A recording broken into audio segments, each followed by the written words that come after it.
Irmãos, hoje eu vou compartilhar um estudo bíblico com os irmãos, tá?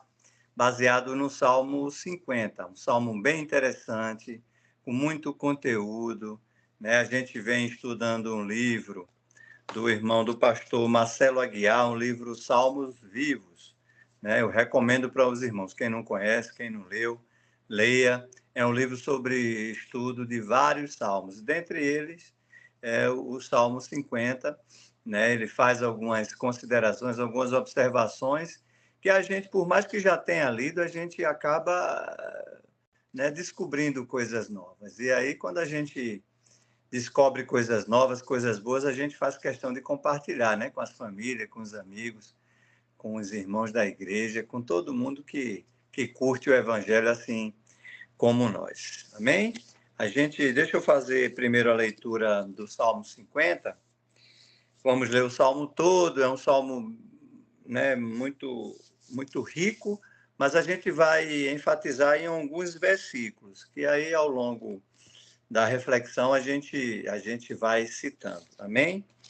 Mas Salmo 50, aqueles que puderem me acompanhar, por favor, aqueles que não, fiquem à vontade. Estou vendo a irmã Júcia aí dirigindo, mas ouvindo. Grande abraço aí, Varoa, mulher de Deus. Um abraço aí, muita paz e saúde para a sua família. Então, diz assim a palavra do Senhor no Salmo 50. O Salmo de Asaf, né? E começa assim: O Senhor, o Deus poderoso, falou, convocou toda a humanidade, desde onde o sol nasce até onde o sol se põe. Do monte Sião, lugar de perfeita beleza, Deus resplandece. Nosso Deus se aproxima e não está em silêncio. Fogo devora tudo em seu caminho, e ao seu redor há uma grande tempestade. Ele convoca os céus em cima e a terra embaixo para testemunharem o julgamento de seu povo. Tragam aqui o que me são fiéis, os que fizeram comigo uma aliança de oferta de sacrifício. Então, que os céus proclamem sua justiça, pois o próprio Deus será o juiz. Ó meu povo, ouçam o que direi. Estas são minhas acusações contra você, ó Israel. Eu sou Deus, o seu Deus. Não reprovo pelos seus sacrifícios, nem pelos holocaustos que sempre oferecem. Não preciso, contudo, dos novilhos de seus estábulos, nem dos bodes de seus currais, pois são meus todos os animais dos bosques, e sou o dono do gado nos milhares de colinas. Conheço cada pássaro dos montes e todos os animais dos campos. Me pertencem. Se eu tivesse fome, não lhe diria, pois meu é o mundo inteiro e tudo que nele há. Acaso como a carne de touros e bebo o sangue de bodes? Ofereçam a Deus sacrifícios de gratidão e cumpram os votos que fizeram ao Altíssimo. Então, clamarei em tempos de aflições. Eu os livrarei e vocês me darão glória. Ao perverso, porém, Deus diz: de que adianta recitar meus decretos e falar a respeito de minha aliança? Pois você recusa minha disciplina e trata minha palavra como lixo. Quando vê ladrões, aprova o que fazem e passa seu tempo com adultérios. Sua boca está cheia de maldade, sua língua repleta de mentiras. Vive a caluniar seu irmão, filho de sua própria mãe. Enquanto você assim agia, permaneci calado e você pensou que éramos iguais. Agora, porém, repreenderei contra você, apresentarei minhas acusações.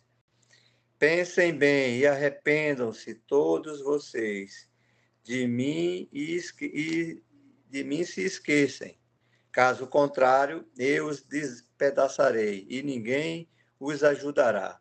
A gratidão, porém, é um sacrifício que de fato me honra. Se permanecerem em meus caminhos, eu lhes revelarei a salvação do Deus. Amém? Pai, eu quero te agradecer, te louvar, bendizer teu santo nome, Senhor. Neste momento, eu me escondo atrás da tua palavra, atrás da Bíblia. Eu me escondo atrás da cruz, Senhor, para que da minha boca, nesta noite, só saia palavras remas, retas e proféticas que atinjam os corações daqueles que precisam da tua palavra. Amém?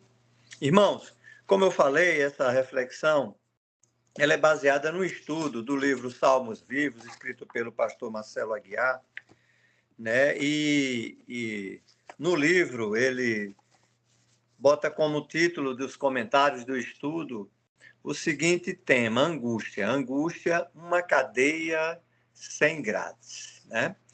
E é verdade, eu concordo. Mas não é só a angústia que é uma cadeia sem grades, não, né? O vício, a corrupção, né? A prostituição, o pecado em si é uma cadeia sem grades, é algema, é aquilo que nos ingessa, é aquilo que nos amarra, é aquilo que nos pressiona, muitas vezes, né? Acho que todos nós passamos por isso. Quantas vezes sentimos vontade de entregar nossa vida a Jesus, de sair de tudo de ruim, de mal que o mundo nos proporciona, e a gente às vezes não tem força, né? Como se tivesse algemado, amarrado, engessado, amordaçado, né? E é isso que o pecado faz. E muitas vezes também alguns sentimentos como angústia, depressão, não é? A ansiedade também pode nos aprisionar. E isso é uma realidade, né? Maior ainda nos tempos de hoje, né? Alguns especialistas costumam dizer que nós estamos passando por uma epidemia de doenças psicossomáticas, né? Doenças da mente. E a medicina, ela tem se demonstrado ineficaz, né? Muitas vezes, para a maioria desses problemas, né? Ela até ameniza, ela até ajuda, colabora. É importante a gente procurar especialistas, psicólogos, psiquiatras, fazer uso de algumas medicações que nos ajudam nesses problemas, mas remédio mesmo para curar, para libertar, para quebrar as algemas, quebrar os ferrolhos e os cadeados que nos aprisionam, só existe um, meu irmão: Jesus Cristo, o Nazareno. Amém?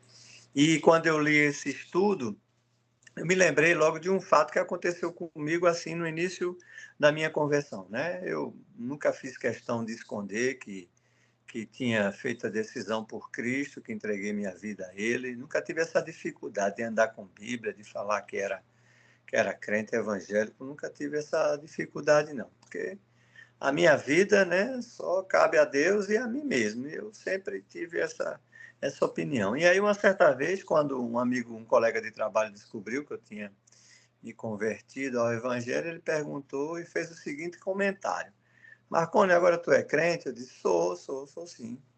Por quê? Ele disse: rapaz, agora tu perdeu tua liberdade, hein?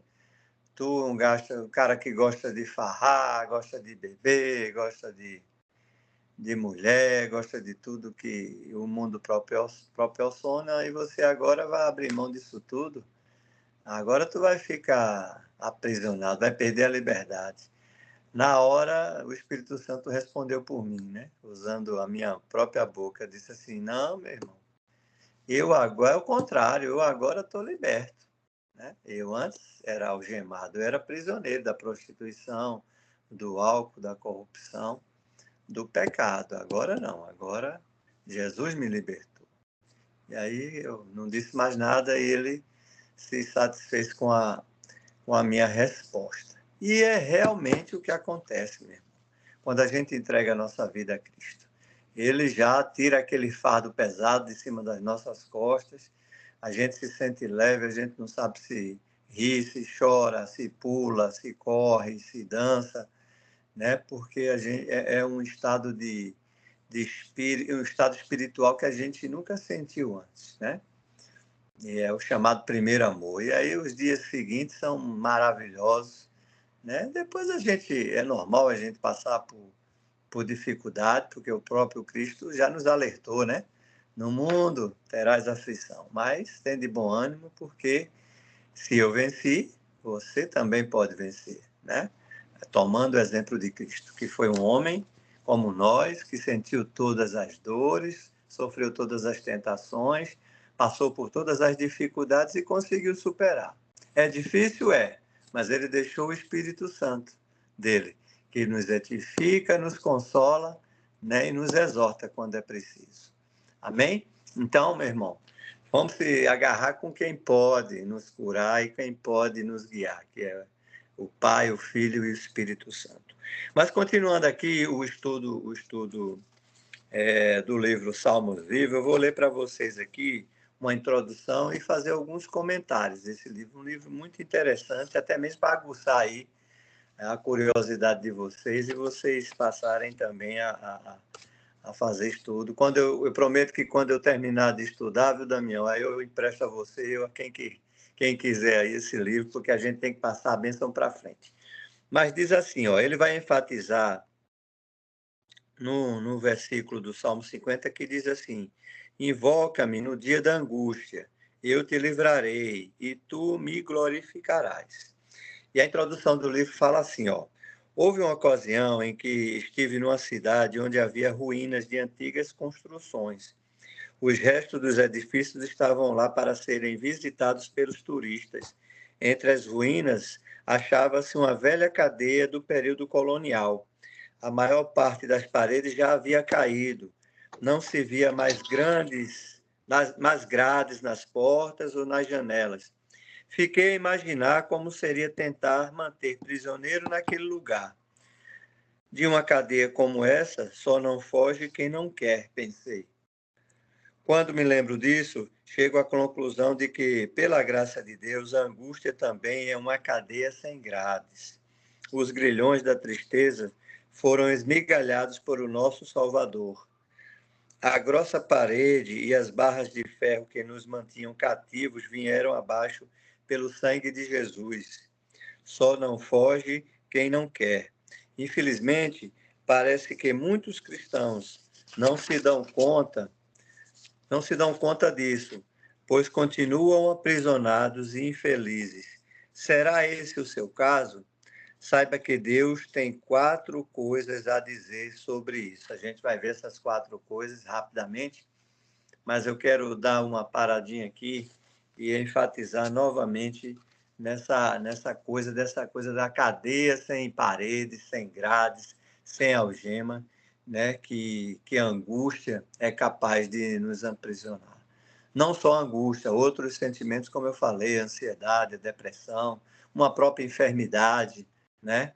Ou um vício no álcool ou numa droga, isso tudo dificulta a nossa entrega, né? Entregar a nossa vida a Jesus, né? E muitas pessoas, infelizmente, não conseguem, né, se livrar dessas algemas, a gente percebe.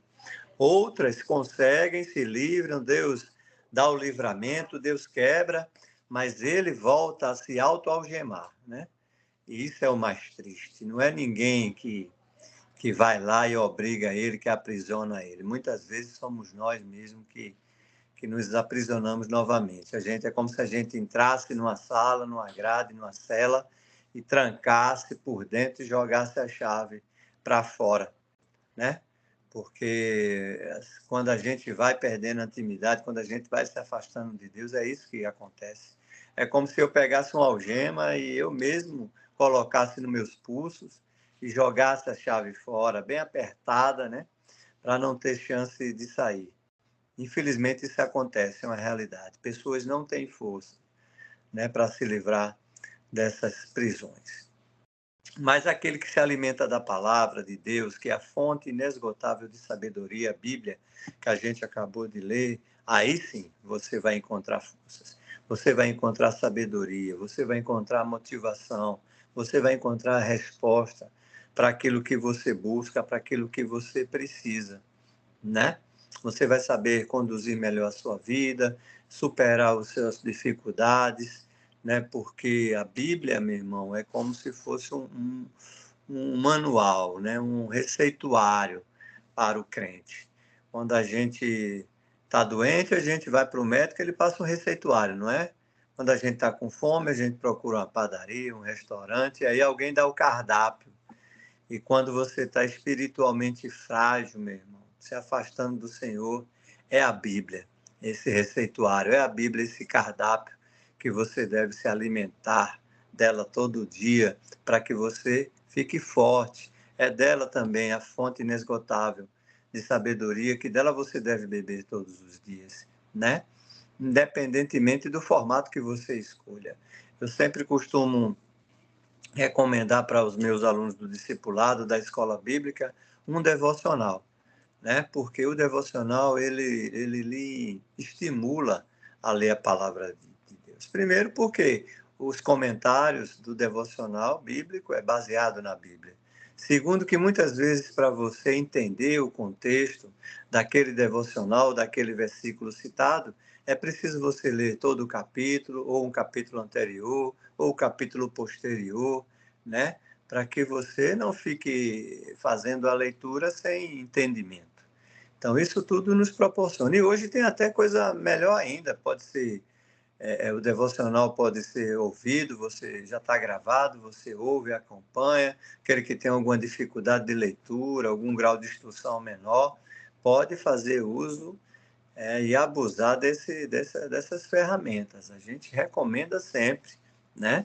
Não é questão de facilitar, é questão de necessidade mesmo para aquelas pessoas que têm essa dificuldade.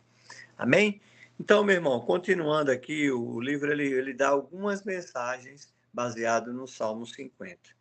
E o primeiro é que a angústia é uma realidade. Como eu falei, meu irmão, a gente passa por uma grande epidemia, né, das doenças psicossomáticas. E a gente não pode fingir que isso não é uma verdade.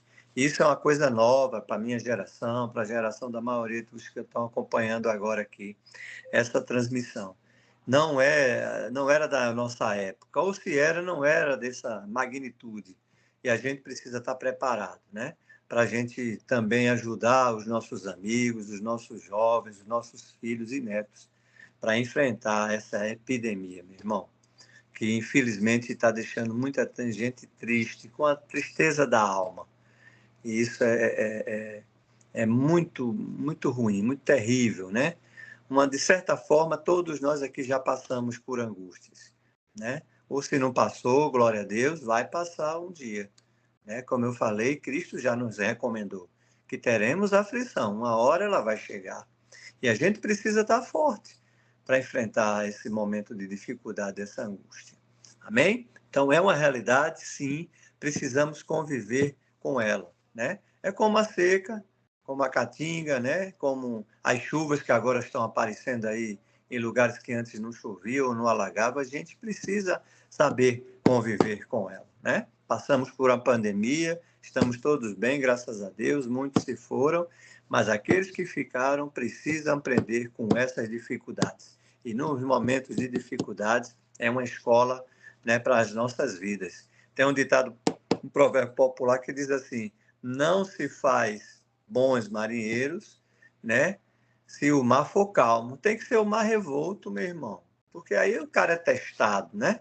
Na dificuldade, a gente sabe mesmo quem é quem, aquele que tem controle, aquele que pode até ter medo, mas não tem pavor, não é? Porque o medo é uma coisa até relativamente boa. É como se fosse um sinal de alerta para o nosso corpo, para a nossa mente, né? Nos alertando, ó, sinal de perigo, calma, presta atenção, foco. O medo serve para isso. Agora, ele não pode nos causar pavor, desespero, né? Perder o controle, chutar o pau da barraca, sair correndo, fugir, porque isso não é solução para cristão. Quem foge, meu irmão, são os fracos. E na Bíblia diz: diga ao fraco, eu sou forte. Amém? Então seremos fortes, meu irmão. E onde buscaremos essa força? Na palavra do Senhor, com certeza. Outra coisa que o autor do livro nos lembra é: invocar a Deus é uma necessidade. Muitas vezes, nos momentos de dificuldade, a gente quer resolver a coisa no automático, né? Com as nossas próprias forças, né? Com a nossa sabedoria, com a nossa experiência, com a nossa vivência de vida. A gente acha que já está mais ou menos experiente, já passou dos 60, do 40, dos 50 e acha que sabe de tudo, e aí a gente quer resolver e acaba atropelando as coisas, botando o boi na frente do trem, né, trocando os pés pelas mãos, e aí, meu irmão, a coisa em vez de desenrolar, faz enrolar mais ainda, né? E aí a gente precisa a ter humildade, ter sabedoria para invocar o nome do Senhor, né? Então, não devemos nos envergonhar, não devemos nos reprimir. Quando precisa de ajuda, meu irmão, clame ao Senhor, Ele inclinará os seus ouvidos para ti e te ouvirá e te dá sabedoria. E eu tenho certeza que muitas vezes Ele vai te usar, a mim e a você. Não vai precisar nem levantar outra pessoa para resolver aquele problema. Porque tudo para ele é um estalar de dedos, meu irmão. Lembra do primeiro milagre que Cristo fez? Né? Ele só deu uma palavra, enche as botijas com água e aí virou vinho. É assim para ele, tudo é simples, tudo é fácil, né? Para nós é mais difícil, é claro, mas se invocarmos ao Senhor, tudo será mais fácil. A terceira coisa, meu irmão, é que a liberdade é uma promessa, é verdade, é verdade. E como é que teremos liberdade, né? A Bíblia também nos diz: conhecereis a verdade, ela te libertará. E ninguém, meu irmão, ninguém pode ser liberto se não for através de Cristo Jesus. A Bíblia também diz: eu sou o caminho, a verdade e a vida. Ninguém, mas ninguém chega ao Pai se não for através de Cristo Jesus. E ele está aí, meu irmão, disponível. Quando ele se entregou na cruz, o véu se rasgou. Nosso acesso é direto agora. A gente não precisa de interlocutor, a gente não precisa de ninguém para agendar uma visita ou uma conversa com o nosso Deus. A gente tem acesso direto. E como? Através das nossas orações. A gente enfatizou agora há pouco a importância da Bíblia nas nossas vidas, mas a oração é muito mais importante. Tão importante quanto a leitura da Bíblia, né? Não existe uma coisa sem outra. Então, meu irmão, clame ao Senhor, ore ao Senhor constantemente, faça disso uma, uma, uma, uma coisa natural na sua vida, ao acordar, ao no momento da alimentação, na hora de dormir, no horário do seu devocional, antes de uma reunião de trabalho, né? Antes de uma visita a um colega seu, ou antes de receber uma visita, a gente deve clamar ao Senhor, né? E muitas vezes a gente não precisa nem abrir as nossas bocas, só basta pensar, clamar ao Senhor através das nossas mentes. É o suficiente para Ele se inclinar, ouvir as nossas orações e nos ajudar em todas as coisas. Amém? Eu quero encerrar por aqui, já são 22 horas e 50 minutos. Eu quero agradecer ao Deus e a todos vocês por estarem aqui, compartilhar dessa palavra que Deus tem nos dado. A gente já vem refletindo sobre esse salmo há alguns dias. Eu tenho certeza que ele vai tocar no coração daqueles que precisam de força, de sabedoria para superar essas algemas, essas prisões que são a angústia, a depressão e todas as outras doenças desse século. Amém? Que essa palavra fique impregnada no nosso coração, que venhamos a aplicá-la em nossa vida, primeiramente, e ensiná-la para outras pessoas através do nosso testemunho. Que Deus abençoe a todos. Até uma próxima oportunidade.